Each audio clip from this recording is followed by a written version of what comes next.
Hello and welcome. To the Delusional Boyfriend Book Club, where if shipping One Piece characters is wrong, I don't want to be right. I'm Courtney, And I'm Wolf. and every week we're going through One Piece, the manga, one volume at a time. And this week we're going over volume 7. So if you're reading along in Shonen Jump, that's going to be episode 54. Yeah, 54 to 62. To the end of 62. So if you guys want to join us, make sure that you rate, review, and subscribe, because every week we're going through and picking our delusional boyfriend, who we're simping for the hardest that week from that volume, and who we might ship them all together with. So starting off with last week, we had our crew at the Barity, which is a floating ship on the ocean, and it's run by Chef Zeff and his right-hand man Sanji, and they are fighting off the Dawn Krieg crew, which is one of the fiercest crews in this part of the world. The East Blue. Of the East Blue. And we're getting a little bit of backstory in this volume about Sanji. Wolfgang, do you want to kind of take us from where this chapter, what is it? We said 54 starts off? It's 53. 54. 53 or 54, yeah. So it starts off with the chefs getting beaten up for the most part by the Dawn Krieg pirates. Dawn Krieg himself has grabbed the submarine like in last week and has thrown it. Sanji has deflected it with a kick. And for the most part, what happens is as soon as that happens, Sanji kind of gets attacked. A guy kind of comes out of the water, and it turns out to be this dude named Pearl, who is kind of the lamest character in all of One Piece. He's a giant shield that can turn himself into fire. He's a dude that wears like pearl shields. Like there's a shield, but in the middle has a pearl, and he has a pearl on top of his head, and he thinks he's handsome, but he's not. He's ugly. Yeah. And he's a big back. And he has a big back? No, big back is how people say you're like out of shape. Okay, well. He's like oddly shaped. Like, he is. I don't like him, and I don't like his shape, and his body is not T. He is not snatched at the waist. Got you. You got me. So we have him kind of showing up on shore, and all of the cooks at the restaurant are tasked with either fighting or giving up the restaurant. And Sanji flat out refuses to give up, and it's because we learn that he owes the debt of his life to Chef Zeff. And he basically won't go down even after Pearl clonks him in the head like some cymbals. He gets back up even though he should be dead. And everyone is like, why Sanji, do you care so much about this crap cook, or this old geezer? This crap geezer is what he calls Chef Zeff. And it flashes back to Sanji's upbringing. And we see him not at the beginning of his life, and I still don't know all of Sanji's backstory, but we meet him when he's like 10 or 11 years old on the ship. Like really, like 9, like maybe around there. Yeah, like an adolescent kid. Super small. And so they're getting attacked by a bunch of pirates, and they're on a restaurant ship, or is he just a cook on a pirate ship? Without spoiling it, he got found by like a merchant crew. Okay. And so he's like a chef, like one of the cook boys on like a traveling vessel that's kind of going through places. And we see him interacting with the other cooks in the kitchen, in the galley, and basically telling them, my dream, the whole reason I'm on this boat is because my dream is to go to the All Blue. And last episode, Wolf and I were trying to remember where Sanji wanted to go. And we find out in this volume that the All Blue is a place where basically all of the different seas meet each other, which means that all of the seafood, all of the different sea creatures are available in that one spot to cook up and eat. And so all of the great chefs in history want to find the All Blue, but everybody on this merchant ship that Sanji is on as a little boy says that it's just a myth, it's not real, and that there's no use in wanting to go there. So when they get attacked by this pirate crew that's led by Redfoot Zeff, it's hard to say. It's hard to say. It's a tongue twister. So when they get attacked by that pirate crew, Sanji won't go down. And all of the other cooks are like, give them what they want. Don't fight. Don't resist. And they'll let you live. And Sanji picks up a couple knives and he's like, they're going to kill us anyways. And I'm not going down without a fight. And he ends up slicing one of the pirates and then biting Zeff's foot, which is like so funny. And at this point, Chef Zeff is not really a chef. He's a pirate, like the a pirate leader, and he is commanding this whole crew. But when he sees this boy, Sanji, who is willing to risk his life for, to be brave, he really respects his spirit. And then a huge storm comes over. Yeah, the whole time the crew's like, there's a storm coming, Captain, we got to get away. And the captain's just like, get the treasure, get the treasure. Yeah. And he's kind of obsessed with just winning this fight and doesn't realize that they're all going to be destroyed in the storm. And then a huge wave comes and knocks Sanji, this kid who he's just kicked in the head and like he was trying to write off. It throws him overboard, and the chef can't, or he's not a chef at this point, we don't really know that about him yet, but Zeff, Captain Zeff, he can't let the boy just drown. He respected his spirit too much. So he breaks off a piece of wood and he jumps overboard and grabs Sanji, and Sanji wakes up ashore a cliff. Yeah, it's like a small little rock that has like all the sides washed away from the different, like from the tides and stuff. So it's just kind of like a piece of broccoli for the most part, if you think about it. It does look like a piece of broccoli. Yeah. It's a true cliffhanger. Like, you can look over the ocean, but you cannot crawl down to go fishing. And you can't get back up if you were to jump down. Yep. If you want to go down to try to fish, you would be stuck down there like a mousetrap, they said. But there are pockets of rainwater which are collecting so they can drink from the rainwater. And the Redfoot Zeff, the captain, goes over to Sanji and basically says, we got knocked over and you must have really good luck because you washed up ashore with me, and we haven't seen any other corpses. So hopefully some of my men lived, but that was my whole crew. And here is a ration of food. All we can do is hope that a ship comes by. That food should last you 5 days. If you're smart and you're the kind of cook you say you are, you'll make it last longer.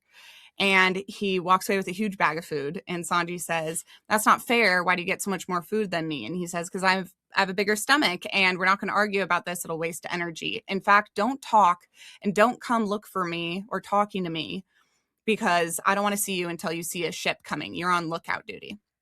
So Sanji sits there, and 5 days goes by and he's really rationed his food out good. And then 20 days goes by and he's eating his last moldy piece of bread, and it's rained and they've seen a ship come by and all of their firewood got wet. So he couldn't even alert the ship. All he could do is scream. And you see him like drinking out of the rain puddles and barely staying alive. And his cheeks are getting hollowed in. He's just a little boy. And then it's like day 50. No, it's day 70. It's so long before he finally decides. They actually get rested on day 80, but like where Courtney's talking about right now is it's day. I wrote it down because I was like, that's a ridiculous time. That's a ridiculous amount of time to survive. But it's day 70 that she's talking about right now. And I think with like the right amount of water, and if they really did ration their food, maybe it's possible. But Sanji finally gets so ravenous and so hungry that he grabs his knife and he goes over to steal the old geezer's food. And he rips open the bag when he gets there and he says, I'll kill you, old man. I'm going to eat all your food. And he realizes the old man never had any food. It was just treasure in that bag the whole time. And he looks at him and he says, how have you been surviving if you had no food?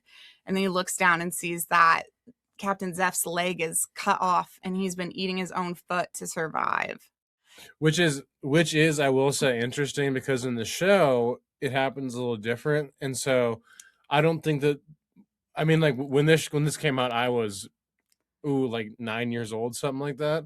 Like something really young. And so I don't think, and it was on like Cartoon Network at night. So like I don't think they could put cannibalism into self-cannibalism too. Yeah, auto-cannibalism. I think that's what it's called. Sure. Yeah. No, I mean, I just don't think it made the cut. Like, no, it definitely, this has a rating for like children. The show did, at least. So when I saw the anime, I asked Wolf, I was like, oh my God, because you see them starving. And I was like, oh my God, does he eat his leg? And Wolf was like, yeah, he eats his leg. And then we watched it, and that's not what happens in the anime. They basically get caught in the shipwreck, and then his leg gets stuck under a piece of the ship, and he has to like cut off his leg to swim ashore, but he doesn't eat it. And in the which is funny, because when I was a kid, I remember him eating his leg too, and then I guess I must have read that. So it's funny how it all comes back full circle to me now. For sure. I mean, it's in the anime, it's kind of alluded to that like he would have needed to eat it to survive, so they definitely censored that. And I wonder, I wonder if it got censored when it was translated into English, or if the Japanese version and the dub version both have the same scene. But regardless, I just don't think you could put that on TV at the time. oh my goodness, it is brutal to look at in the manga, because he's literally takes a rock. He doesn't even, I don't know why he doesn't cut it off, but he takes a rock. I don't think he had a knife. Maybe, but Sanji had a knife. He could have borrowed Sanji's knife and made it a Maybe. little less painful, but he takes a rock and smashes his leg, and then he sits there and eats it Yeah, for like that's 70 rough. days. It's so rough. And Sanji says, well, you can't be a pirate now. You can't be a pirate without 2 legs. And this man was also known for kicking. And he said, that's okay. I guess I can't be a pirate. And if I don't have my crew, I don't want to be a pirate. And Sanji says, why would you give me your food and eat your own leg? I didn't do anything for you, and I would have just killed you now. And he says, you and I have the same dream, kid. We both wanted to see the all blue. Mm-hmm. And he says, what do you mean? The all blue is a myth. And he says, it's not a myth. I was going to get there with that crew of mine. And the only reason I'm giving up on this dream is because I don't have my crew anymore, and I don't want to make a new crew. My new dream is to build a restaurant out on the ocean. And that way, everybody who is starving, who passes by, will have something to eat. And if it's the last thing I do, I'm going to make that restaurant. So his new dream becomes building the Barity, which we see that he does. And Sanji's dream continues to be getting to the all blue so he can cook with the best food in the world, the freshest seafood in the world. So these two have a passion and like a fire inside them that is really respectable, and they definitely see that in each other, and that's why they keep fighting for each other, regardless if they like each other's personalities or if they bicker like cats and dogs. They can respect that each other has a dream, and they're not going to stop until they make their dream come true, which of course is how Luffy and Zoro also feel. And Nami has her own dream. She hasn't really revealed to us yet what it is. She keeps kind of discounting it by saying, oh, I'm just a thief, but we know that there's something in there that she wants and that she's chasing that's just as important as these men's dreams. So we come out of the flash. Basically, they get found by that ship that had passed them earlier, weeks earlier, and it comes back around, and people say, oh my gosh, there's 2 bodies up there. It's not raining this time, so they can see them a little better, and they say they're still breathing, and they get saved. Mm-hmm. And that's how they end up working together and building the restaurant, and it's all very beautiful. So we flash back to the present day, and we're amidst the battle with Don Krieg, and all of these cooks who work for Chef Zeff now understand why Sanji is the right-hand man and why he is so adamant about hungry people getting fed food. It's very beautiful, and I think it is really important. And it's another instance of like the silly pirate manga being way deeper than a lot of people think it is, or that I ever thought it was. When you're talking about starvation and basic human rights and dignity and sacrifice, those are like huge topics, and they run very deep, and it's very beautifully put in these backstories. A lot of times we have all of the fighting and all of the comedy, and then that flashback is what gets you to remember that these are real people who have real stakes and real skin in the game. So we are back with the Don Krieg pirates, and Pearl is kind of beating up on Sanji. Jin has kind of snuck it up. When Sanji was telling the story, like Jin somehow snuck up, broke Zeff's like wooden leg, and then is like taking Zeff like kind of hostage and is telling Sanji to like step down, like stop fighting. Yeah, give up the ship and I won't blow his head off if you love him so much. And Sanji is basically like, the ship and the chef are one and the same. Like, if you destroy the ship, you destroy everything that was his dream and that he worked for. So I'm not going to let you do that either. And Luffy is watching this thinking to himself, what an idiot. The chef saved you by risking his life. He doesn't want you to die. That's the last thing he would want. So then Luffy like breaks off a whole part of the ship deck because Pearl keeps lighting it on fire. One of his mechanisms, one of his weapons is that he can light himself on fire, and it is risking everybody's life, his own crew and the Barity. When he was a kid, I guess he lived on like a jungle island, and so he would like make fires to like scare the animals away, and so Like when he gets hit in the face, he starts freaking out when he gets a nosebleed and stuff like that. Pearl's a really weird character. He's very weird. He keeps saying, I've never bled in battle. And then Luffy kind of comes up behind him and accidentally knocks into him while Sanji's kicking him. And he headbutts his own shield and he gets a nosebleed and he starts to go into this panic. And all of his crew members are just like, oh my God, Pearl, calm the fuck down or you're going to get us all killed. So chaos is starting to break out. And Don Krieg is on one side of this chaos, and then we've got Luffy and Sanji and Jin and Zeff on this other side of the chaos. And there is a hole from the ship, like one big long pole that has fallen between the two areas of battle. And Luffy keeps trying to run across this like a balance beam in order to get to Don Krieg, and he keeps getting foiled. And Don Krieg says, I'm going to shoot you guys with a gas cannon. And Luffy says, don't worry, I will just reject the gas cannon ball. And so when it comes at him and he goes to deflect it with Gum Gum Balloon, katanas. It's a bunch of little like throwing stars instead of shurikens, not katanas, but shurikens. And it's just like this crazy exploding weapon. And then Luffy is just like, how could you lie to me, Don Krieg? I was expecting a gas cannon. It's the way Don Krieg is. He's the man. He's like, there's no sentimentality. There's no honor in war. There's no mercy in war. Trickery is everything. Trickery is everything. Of course I lied to you. Why would I tell you what I was going to shoot you with? Just so you could prepare for it better? That's so stupid. And so Luffy is disgusted with this man. And as I'm reading this, I was just like, Luffy has one technique, and that is running straight at danger. He can only do things head on. He never thinks about trickery. He never thinks about strategy. He just runs head on at you. And if you don't get out of the way or trick him, he'll get you. And the funny thing is, if he tries that enough times during a fight, he does end up winning. And so it's like, sometimes it's easier, especially we saw with Captain Kuro. If somebody's always tricky, it's easy to expect their next trick. And Luffy is never tricky. So you might think, oh, I already deflected his head-on run once. He's not going to do that again.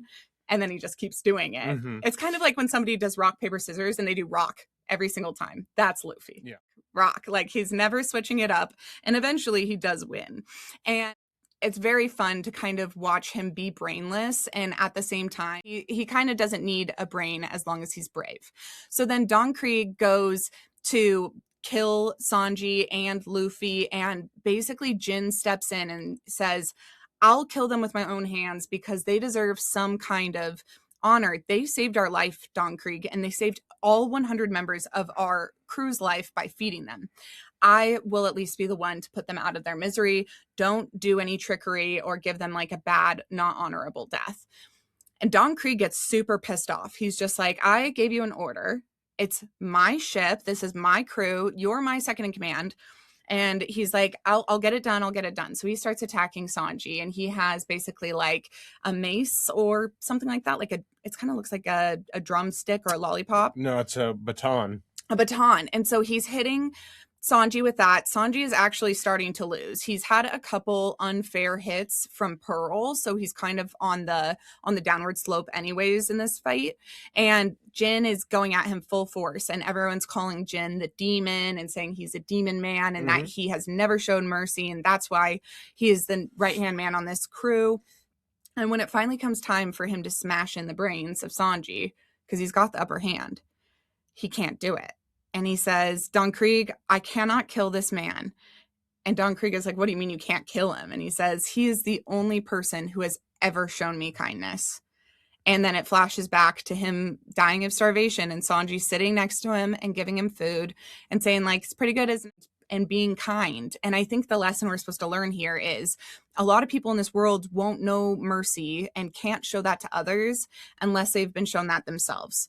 So wherever Jin was from, whatever his upbringing was, whatever his backstory was, he never learned mercy. And then when he met Don Krieg used that to his advantage. Here's my demon who doesn't feel bad for anybody, because why would he? Nobody's ever felt bad for him until the day that Sanji took mercy on him. And once you learn empathy and somebody shows you empathy, it's very hard, I think, to not return that. It's like a gift that only gets multiplied when given, you know? Mm-hmm. When Jin refuses to do Don Krieg's order, Don Krieg says, okay, then M5. And he pulls out the real gas cannon this time. And everybody is screaming. They're like, oh my God, that could kill a village. Get your gas masks on. And Don Krieg says, Jin, do not put your mask on. Throw it down. And Sanji, you got so mad during this I part. am so furious. I was like, let's go record right now. I'm so fucking mad. So Sanji is like, put your mask on. You don't have to throw that down. And he says, no, I have to throw it down. I'm being a coward. By helping you, I'm being a coward and I deserve to die. And if my captain wants me to die, then I'll die. And it's...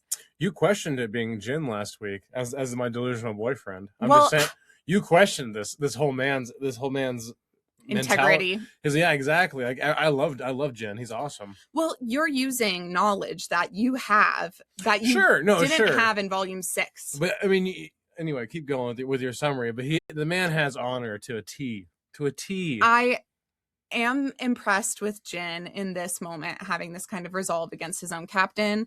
I'm also just like heartbroken because clearly this is a man who he has given his life to. All of his shipmates say, Don Krieg's not actually going to kill him, is he? Because he's given up his life several times for Don Krieg. He's been so loyal to him. He's acted as a decoy when we were getting surrounded by the Navy. He has like put himself in danger so many times to keep Don Krieg alive. And he got Don Krieg back here to get fed. He's just bluffing. He's not really going to have him die. And Don Krieg says, no, I'm serious as fuck. Throw your mask into the ocean. I'm gassing you and you're going to die here. And it is fucking sad. So Luffy is sitting there and he sees Jin throw his mask overboard, and there's 2 loser pirates down in the water who have their gas masks on.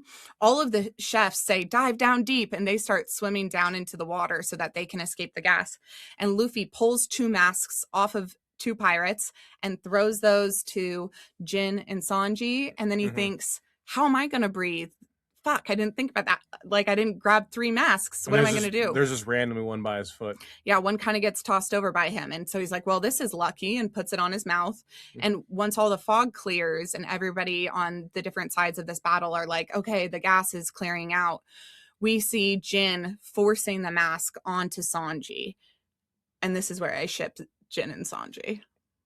That's hilarious. No, because Sanji saved Jin the first time, and now Jin is saving Sanji. They're true like enemies to lovers. It would be sick if they met again. Like if Jin met the whole crew again. That'd be cool. And just gave him like a little blowy. Just like a thank you blowy. Just what's up, guys? A nice high five. Just what's going on? No, Jin loves Sanji. Big ocean, small world, huh? Here's the thing, is that Jin was initially in my head with Don Krieg. Obviously, that's his wife. Jin is Don Krieg's wife. His wife. Yes, and then he meets Sanji, experiences love for the first time, and then this little affair of the heart begins. And when he denies Don Krieg and chooses Sanji, it's like that moment in a love triangle where the guy you were rooting for the whole time finally gets the love interest, and then he sacrifices his life for him. Are you joking me? It's pretty much the way this one ends. It's like here it's like, yeah, literally Jin's in Sanji or Luffy's arms, like choked out from the gas, and they're yelling. No, he's in Sanji's arms. It's not Luffy's arms. And they're yelling Jin, and so that's literally where it ends. It's the ending panel. And Sanji is so upset. He's holding Jin's lifeless body. You can't tell me that wasn't kind of romantic. Like, the next thing he needs to do is give him mouth to mouth, a little bit of CPR, and then I think that would poison him too. No, the gas is gone. It's not still in Jin's lungs. He's got to give him the breath of life. I know that would work. Tell me Jin doesn't die. Tell me he doesn't die. I mean, I'm not gonna spoil it, but he does not die. Well, that's spoiling it. Thank you. I am the queen of spoilers, and I do apologize if we spoil anything on this podcast, but I never said it was spoiler free. We'll do our best, but that relieves me so much, because I was like, we have to go record right now. I'm so fucking pissed off. If they killed Jin before he can give Sanji a little thank you blowy, I'm going to be so fucking mad. So mad. And that moment where he was pushing the gas mask on him, they have chemistry. He loves Sanji. Well, I mean, he respects. I mean, they're friends. It's like well, you fed me when I was like dying on the ocean. Ugh. Both of them are respectable men, Sanji and Jin. It's a beautiful moment. So that's our cliffhanger, and it was quite exciting. I'm definitely like rearing to go read the next volume right now, because I need to see what happens. I actually know, like, I've seen the anime, but this is the reason that we went back to the manga, is I knew I wasn't paying quite as much attention to the anime as I could because it goes really fast. And at the beginning of each episode, there's this big recap, and the recap would always bore me. It's like 4 minutes. And then, yeah, it's a big part of the episode. And then I would kind of lose track of the details because I would have already stopped paying attention during the recap. So that's why I wanted to come back to the manga. And now that we're slowing down and meeting each character, like, I don't think I remember Jin at all from the show. I remember him starving and getting his rice, but I didn't remember this moment with Sanji where he really... It's a pivotal moment. He gives his life for Sanji. And he's also kind of doing... What's that thing where they fall on their own sword if they've been dishonored? Seppuku.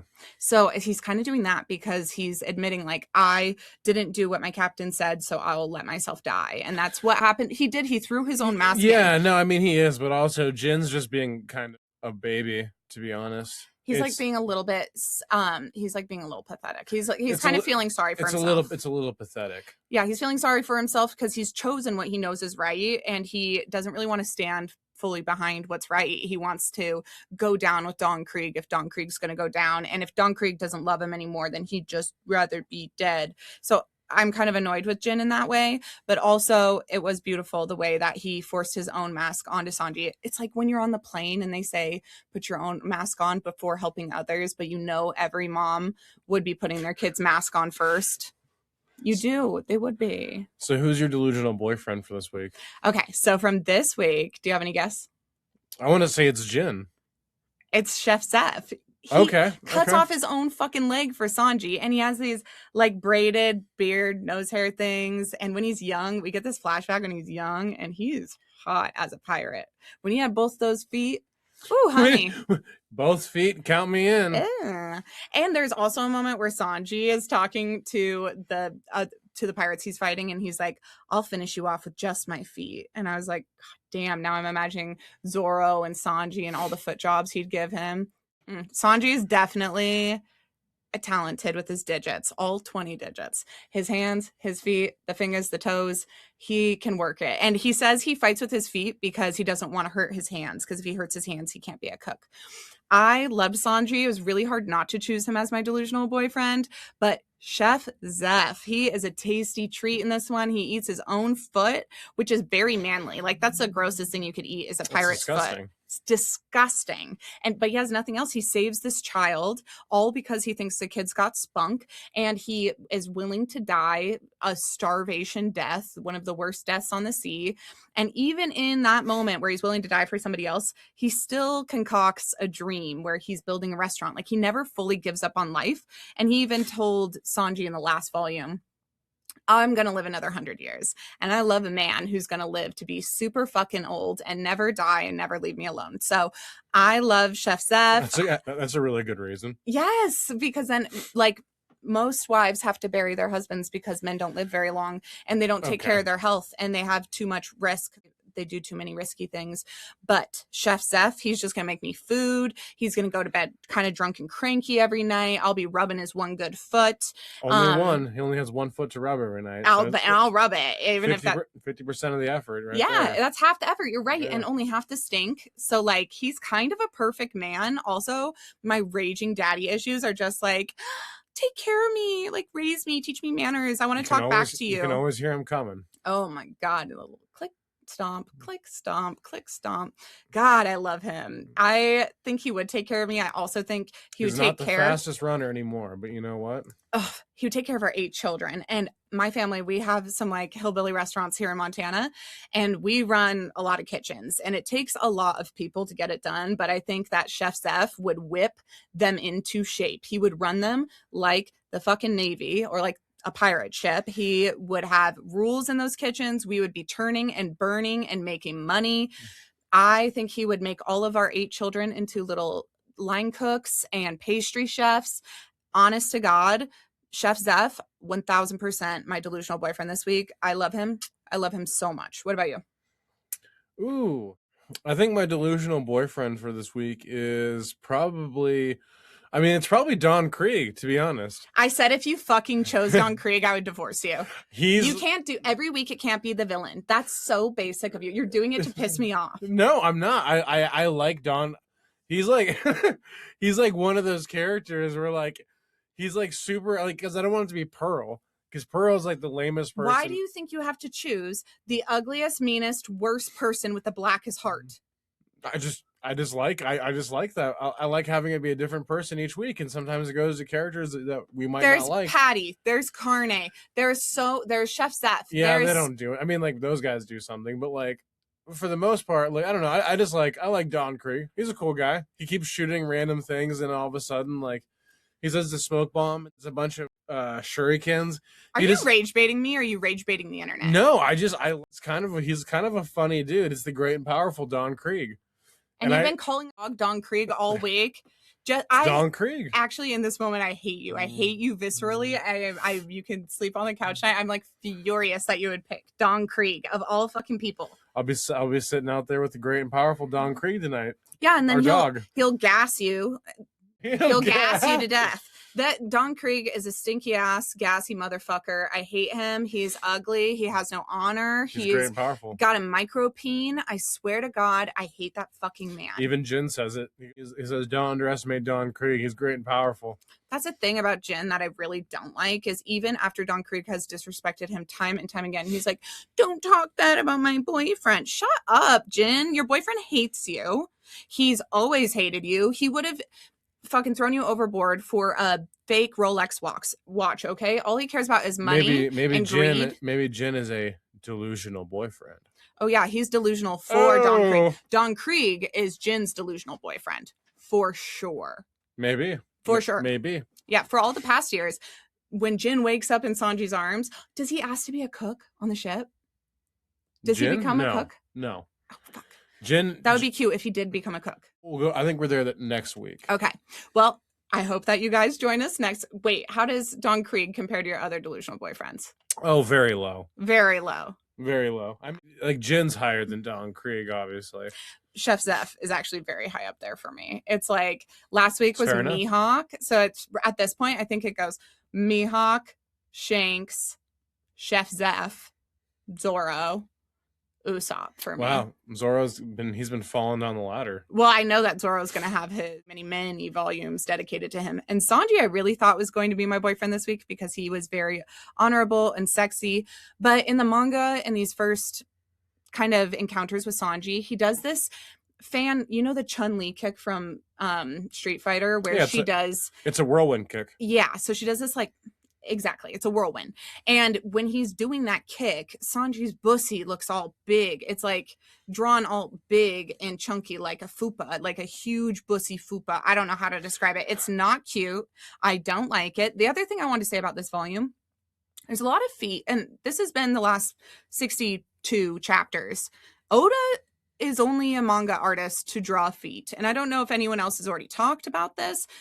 Why is he drawing so many feet? And every chapter opener, every like time he draws them kind of just sitting there or being out and about on a wagon or hanging out with weird animals, he'll draw these kind of like one-off art that aren't canon. They don't fit into the story when he's opening the chapter.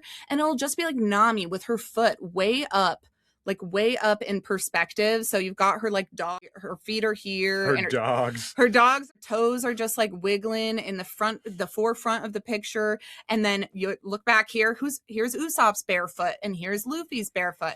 You're getting that a lot. Like so often. He's good at it. It's not an easy thing to draw. Feet and hands, they're really hard. Ew, the way he's drawing them too are just like beans. They're chunky he's feet. Very good at it. I mean, it's not that I'm not into feet, but the thing is like he's very good at drawing ligaments as someone who tries to draw those things. Like it's really hard. I respect the game. And I don't have a foot fetish. We all know I don't have a thing for feet. And I say that a little bit sarcastically because I have a very weird thing about feet. Most of the time I hate feet until I have my best friend Phoebe who does all the romance novel episodes with me. She has some troll feet and Wolfgang has some troll feet. But if I really love you, I hate feet so much, I'll start to be affectionate for your feet, kind of in a way saying, you know, feet are ugly on everybody, but I accept your feet. And then I started reading Yaoi, and there's a lot of foot stuff in Yaoi, like so much. And sometimes those feet are drawn really disgusting. Very veiny, kind of longer, like toenails. Not cute. Other times, even if they are drawn like that, after 80 chapters in a yaoi, the feet get thrown into the mix during a spicy scene, and I don't have a foot thing, but I don't hate it anymore. And I will say Oda does have a foot thing. I can say that for certain. For certain. Sure. With all of that being said, if you want to listen to more yaoi episodes or want to hear me talk about feet and more gay stuff, please listen to our other episodes. I do an episode on BL manhwa, BL anime, and BL live action every month, and those are released on Thursdays. These One Piece episodes are released on Tuesdays, and then we've also do a romance novel episode, and that's sometimes gay, sometimes not gay, sometimes it's why choose with multiple partners. It's kind of all over the map, and I do that with my best friend Phoebe and her cousin and very good bestie Brooke. So join us for all of those episodes. If you guys like the show, thank you for being here and listening. Please rate, review, and subscribe. And if you're listening on the podcast apps, make sure you turn on auto downloads so that every time we release an episode, even if it's a bonus episode that's not on a Tuesday or a Thursday, it's immediately delivered right to your inbox. And you can also follow us on social media if you want to stay in the loop and see more reactions as I'm reading along with these volumes, or funny little memeable content when I convince Wolfgang to make a TikTok here or there. We're on TikTok and Instagram and YouTube. It's Delusional Boyfriend Book Club or Delusional BF Book Club everywhere. So thank you so much for joining our little pirate crew. And until next time, remember, sometimes the delusion Is the solution. Bye. See you guys.